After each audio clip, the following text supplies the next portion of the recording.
in the play Stop Reset, the character Jay tells Mr. Ames about a chip device that could be inserted under the skin to keep individuals safe. And, you know, in some context that might sound like sci-fi, but it's not really that far removed from what is possible.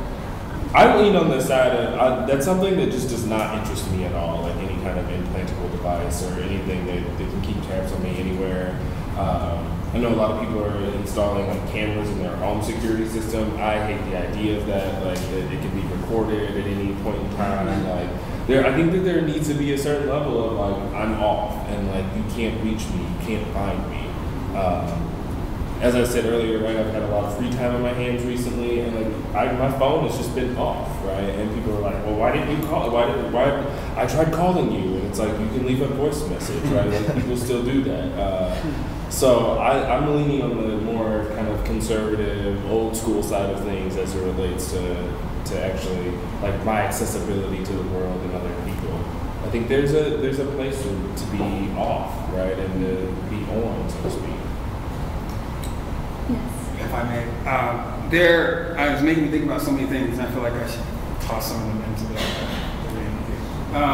so there's an old story, ancient even, like shows up in Plato. It's about it's called the Ring of Gyges, and it's basically there's this ring that this king discovered that when he puts it on, it makes him invisible. And the question is like, it's a question about justice and ethics. Like, if you were invisible, would you still be just? And I think that the question of invisibility and still having access to people and deciding to be just is the same kinds of questions we're asking about surveillance and about how ubiquitous kind of surveillance state, knowing that at any point in time, various interests, just by virtue of really, at this point, having access to capital, can have access to our lives and our privacy.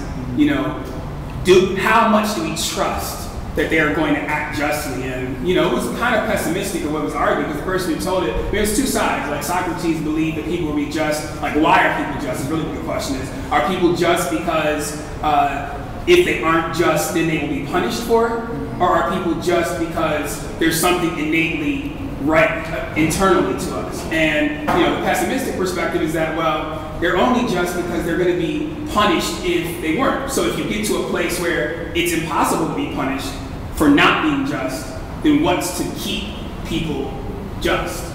You know, and I think that a lot of the anxiety around safety when it comes to surveillance is that we know we live in a system that in many ways has some fast tracks for some unjust kind of action.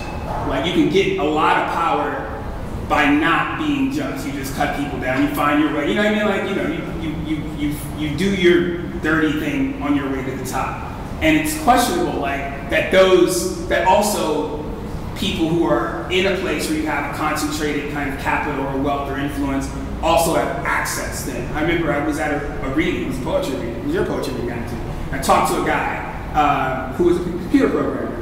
And it was just a very good conversation. He was like, yeah, you know, I work for a company, and what we do is we develop software and hardware that allow cell phones to be turned into tracking devices.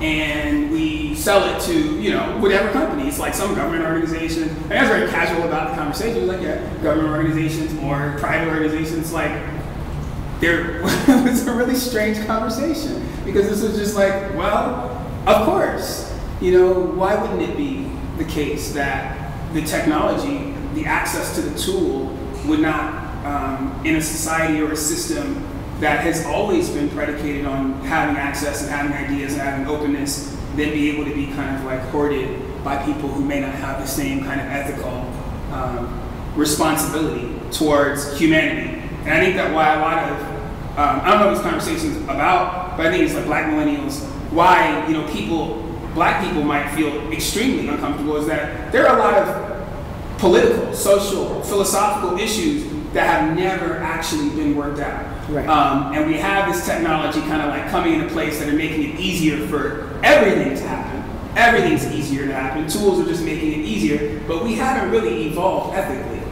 And so the question of like, really, is it safe?